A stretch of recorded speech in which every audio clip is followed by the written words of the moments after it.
After having this go on for almost the entire month of February, it is time to conclude it. Hi guys, this is DPX and welcome to the Top 110 Hidden Gems Part 5, the Top 10, in other words 10 through 1. Now if you haven't seen Parts 1 through 4 yet, where I count down each 25, go ahead and watch it before watching this. This time I'm doing it by myself. None of my friends are going to be helping me with this one, so let's get started. But before we do that, you know what to do. Be sure to like this video, subscribe if you're new, turn on notifications, and leave a comment, and you'll be a loyal subscriber. I wanted to give to you, in the last part of your notes here, the significance spiritually of the number 10. The Guardian Legend is a mixture of different genres. It's a shmup, a platformer, and an overhead top-down adventure game like Zelda. In fact, with this game, for, certain points, think of Zelda, but more space-themed. The shmup aspects are really fun, but they're also really fast. That's what makes it partially fun. I'm sure many people would want to put this at number 1, but it's only at number 10 because I just think these 9 more games are better than this one. But that doesn't mean you should pass up the Guardian Legend, as that's what it's been going through its entire life, and it doesn't deserve it.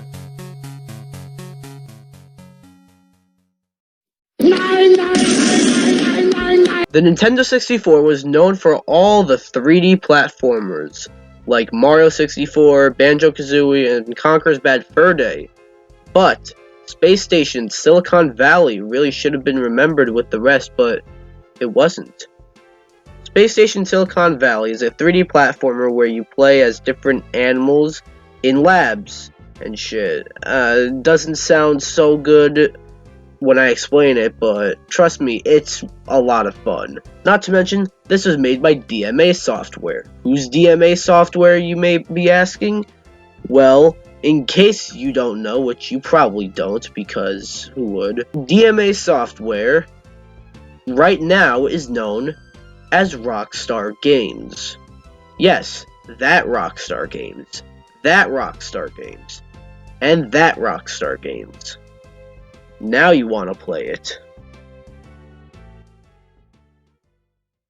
So I'm going to be giving this flavor 8.5 out of 10 scoops. Man, do I love fighting games, whether it's Mortal Kombat, Street Fighter, or of course, Super Smash Bros., my favorite. Those are just examples of some tournament fighter franchises that are just awesome. But Eternal Champions could have and should have been one of those franchises, but it only got one game, and that one game no one ever talks about or played, and that one game is still really good. Eternal Champions is a fighting game that is similar to Street Fighter or Mortal Kombat, and it's a lot of fun, with the characters, stages, music, and the one-on-one combat. And it just feels like a normal fighting game, like Street Fighter or Mortal Kombat. And there are certain combos that are really awesome, and it's just a lot of fun. It loses some points for getting re-released quite a few times, because, Sega really wants this to be a game people remember, but I'll remember it. 36. Very close, but that's not it. Let's go to Gary the Retard. What number between 2 and 4? The Sega channel is back with a game that was exclusive to it here in the States, but got a physical release everywhere else. Man, do we have it bad here. Anyways, it really does suck that we didn't get Alien Soldier here in the States. Alien Soldier is a really fun run and gun, that rhymed, I didn't even realize that until I just said it out loud, game on the Genesis. It's fun and flashy, like most Genesis games, and the enemies just look fucking stupid and funny, and not to mention, it's also pretty challenging, as you do have a lot of shit flying at you at once. In my opinion, it's one of the most fun games on the Genesis, and while I didn't put this in my top 20 a few years ago, if I were to remake that list, this should go on there. And to be honest, I kind of wanted this on the Sega Genesis Mini, but, you know, it didn't make it on there.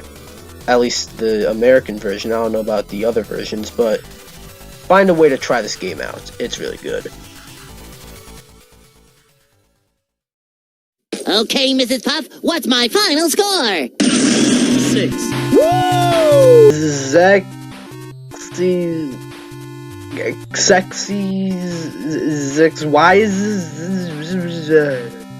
What's in the name, huh? Honestly though, because this game is awesome. Zek Disease, or whatever the fuck it's called, I'm not gonna try to pronounce it again, is a mixture of different genres, like a shmup, platformer, and a side-scroller. And it's a lot of fun. It also has a pretty cool story, which wasn't too common for the NES.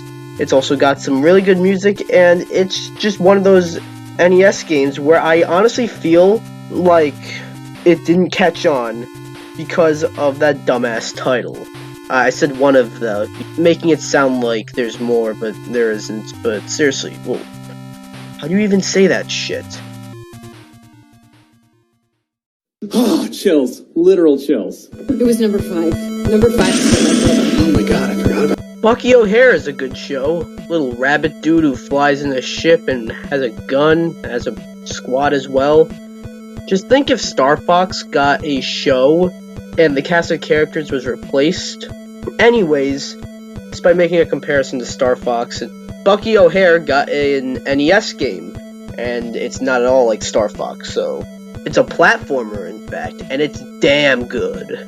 Bucky O Hare is also a multi-character game, and it's done really well, as you actually have to rescue your crew in order to use them. They're scattered throughout different worlds, and when you visit those worlds, you get to play as those characters, and that is really cool.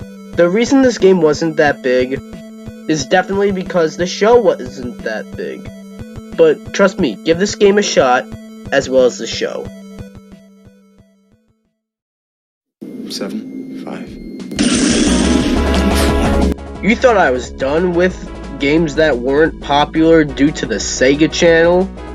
Well, I'm not, because there was a Mega Man game on the Genesis that we never physically got because of the Sega channel, and it's called Mega Man The Wily Wars. Mega Man The Wily Wars is sort of a compilation remake of the first 3 Mega Man games, with a new 16-bit look, as well as sweet new Genesis remixes. Plus, once you beat the 3 games, you actually get to play a 4th one, with Wily Tower, and that's pretty cool. Mega Man The Wily Wars isn't higher because it recently got re-released on the Sega Genesis Mini. But the thing is that was the first time it was ever re-released on anything ever. It's a real shame we never got this here.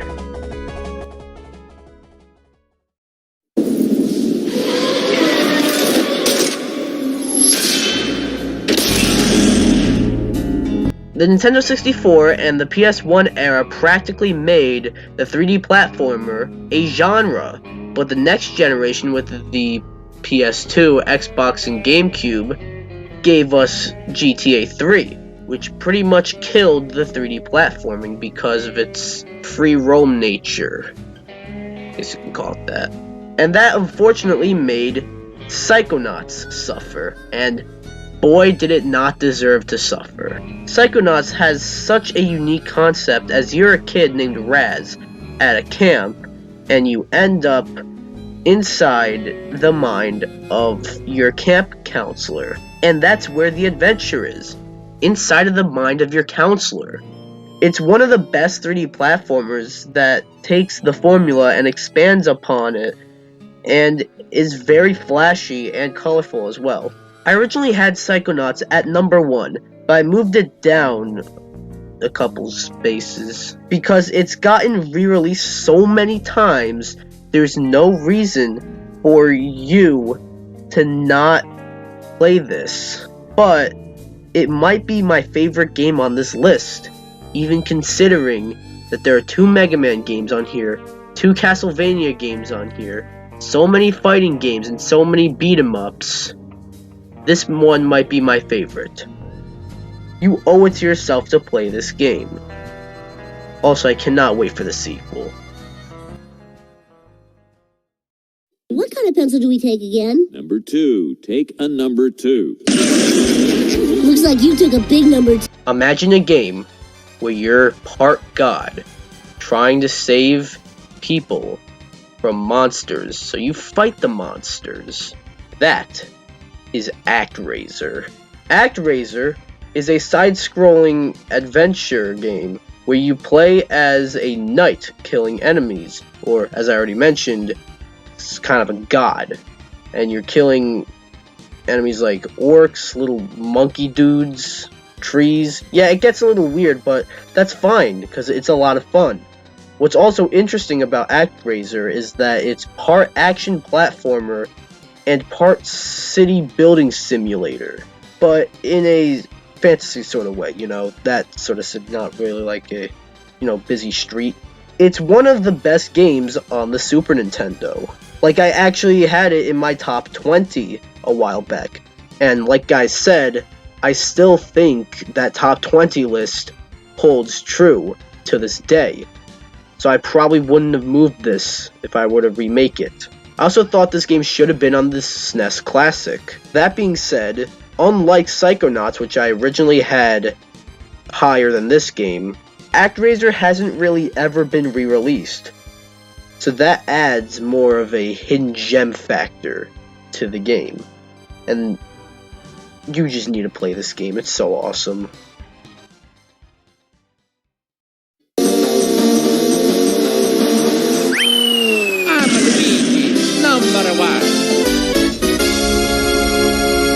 Throughout pretty much the whole month of February, I spoke about 109 different games that I've made videos about, talking about how underrated or overlooked they are. Some I still consider hidden gems, some I don't anymore.